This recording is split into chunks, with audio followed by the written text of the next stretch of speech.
چشامون وا شده از زندگی سیر شدیم، نفهمیدیم چی شد توی جوونیمون پیر شدیم. گفتن چپ میزنی منحرفی بی اعتقادی، اما کی شما به سوالای من جواب دادی؟ ما از وقتی چشا رو وا کردیم که جنگ بود، تو دست بابا به جای قلم تفنگ بود. همیشه یه پای زندگی واسه ما لنگ بود، همیشه جواب اعتراضمون که سنگ بود. فقط واسه یه بار بذار من بگم قصه رو، من و تو هر دو تا میشناسیم درد و ریشه رو. واسه یه بارم بذار فکر کنم که آدمم، تصور کنم توی جامعه سالمم. بذار یادم بره 20 سال تو سری خوردم که یه طفاله بیارزشم. بذار فکر کنم، بذار یه لحظه چشامو ببندم رو خواهرم، رو گریه شبونه و بغض مادرم. بذار چشامو ببندم و بگم خوشبختم که بی آینده نیستم و به فردا چش دوختم. تو دلت میخندی اگه تو ناز و نعمتی، آخه زندگی واسه ما یه چیز دیگه است لعنتی. ما لحظه های تو خواب که رفته، گریه سرخ اون چشایی که خون گرفته. واسه ما این زندگی نیست مثل جون کندنه، مثل تو صبح زنده شدن و شب مردنه، مثل یه مأمور با چکای برگشتی و دست پا زدن توی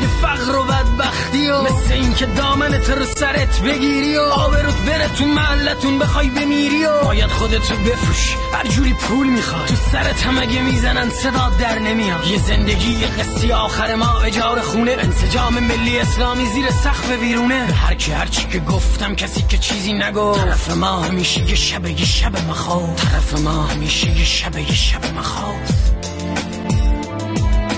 طرف ما مرگم تاون